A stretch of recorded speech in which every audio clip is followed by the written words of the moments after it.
Elizabeth related to Jane the next day what had passed between Mr. Wickham and herself. Jane listened with astonishment and concern. She knew not how to believe that Mr. Darcy could be so unworthy of Mr. Bingley's regard, and yet it was not in her nature to question the veracity of a young man of such amiable appearance as Wickham. The possibility of his having endured such unkindness was enough to interest all her tender feelings, and nothing remained therefore to be done but to think well of them both, to defend the conduct of each, and throw into the account of accident or mistake whatever could not be otherwise explained. "They have both," said she, "been deceived, I dare say, in some way or other of which we can form no idea. Interested people have perhaps misrepresented each to the other. It is, in short, impossible for us to conjecture the causes or circumstances which may have alienated them, without actual blame on either side." Very true indeed. And now, my dear Jane, what have you got to say on behalf of the interested people who have probably been concerned in the business? Do clear them too, or we shall be obliged to think ill of somebody. Laugh as much as you choose, but you will not laugh me out of my opinion. My dearest Lizzie, do but consider in what a disgraceful light it places Mr. Darcy to be treating his father's favourite in such a manner, one whom his father had promised to provide for. It is impossible. No man of common humanity, no man who had any value for his character, could be capable of it. Can his most intimate friends be so excessively deceived in him? Oh, no. I can much more easily believe Mr. Bingley's being imposed on than that Mr. Wickham should invent such a history of himself as he gave me last night. Names, facts, everything mentioned without ceremony. If it be not so, let Mr. Darcy contradict it. Besides, there was truth in his looks. It is difficult indeed. It is distressing. One does not know what to think. I beg your pardon. One knows exactly what to think. But Jane could think with certainty on only one point, that Mr. Bingley, if he had been imposed on, would have much to suffer when the affair became public. The two young ladies were summoned from the shrubbery, where this conversation passed, by the arrival of the very persons of whom they had been speaking. Mr. Bingley and his sisters came to give their personal invitation for the long-expected ball at Netherfield, which was fixed for the following Tuesday. The two ladies were delighted to see their dear friend again, called it an age since they had met, and repeatedly asked what she had been doing with herself since their separation. To the rest of the family they paid little attention, avoiding Mrs. Bennet as much as possible, saying not much to Elizabeth, and nothing at all to the others. They were soon gone again, rising from their seats with an activity which took their brother by surprise, and hurrying off as if eager to escape from Mrs. Bennet's civilities. The prospect of the Netherfield ball was extremely agreeable to every female of the family.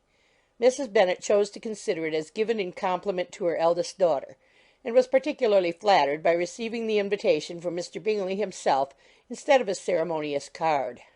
Jane pictured to herself a happy evening in the society of her two friends, and the attentions of her brother.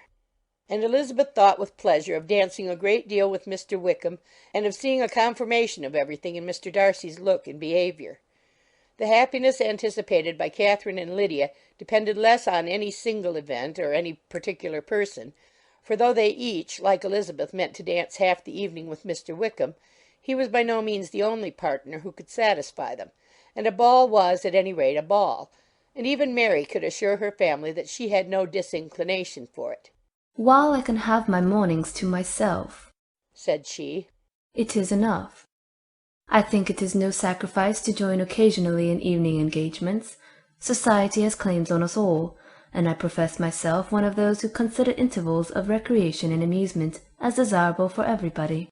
Elizabeth's spirits were so high on this occasion, that though she did not often speak unnecessarily to Mr. Collins, she could not help asking him whether he intended to accept Mr. Bingley's invitation, and if he did, whether he would think it proper to join in the evening's amusement; and she was rather surprised to find that he entertained no scruple whatever on that head, and was very far from dreading a rebuke, either from the Archbishop or Lady Catherine de Bourgh, by venturing to dance.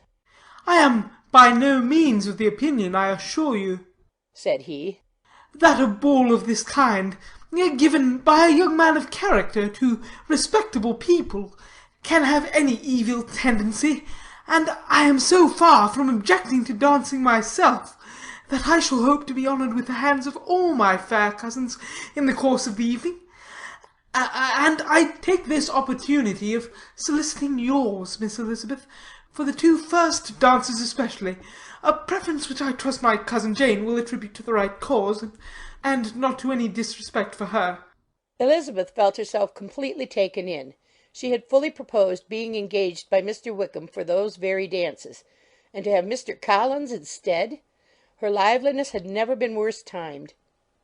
There was no help for it, however. Mr. Wickham's happiness and her own were perforce delayed a little longer, and Mr. Collins's proposal accepted with as good a grace as she could. She was not the better pleased with his gallantry from the idea it suggested of something more. It now first struck her that she was selected from among her sisters as worthy of being mistress of Hunsford Parsonage, and of assisting to form a quadrille table at Rosings in the absence of more eligible visitors. The idea soon reached to conviction, as she observed his increasing civilities toward herself, and heard his frequent attempt at a compliment on her wit and vivacity, and though more astonished than gratified herself by this effect of her charms, it was not long before her mother gave her to understand that the probability of their marriage was extremely agreeable to her. Elizabeth, however, did not choose to take the hint, being well aware that a serious dispute must be the consequence of any reply. Mr. Collins might never make the offer, and till he did, it was useless to quarrel about him. If there had not been a Netherfield ball to prepare for and talk of, the younger Miss Bennets would have been in a very pitiable state at this time, for, from the day of the invitation to the day of the ball, there was such a succession of rain as prevented their walking to Meryton once. No aunt, no officers, no news could be sought after. The very shoe roses for Netherfield were got by proxy. Even Elizabeth might have found some trial of her patience in weather which totally suspended the improvement of her acquaintance with Mr. Wickham, and nothing less than a dance on Tuesday could have made such a Friday, Saturday, Sunday, and Monday endurable to Kitty and Lydia.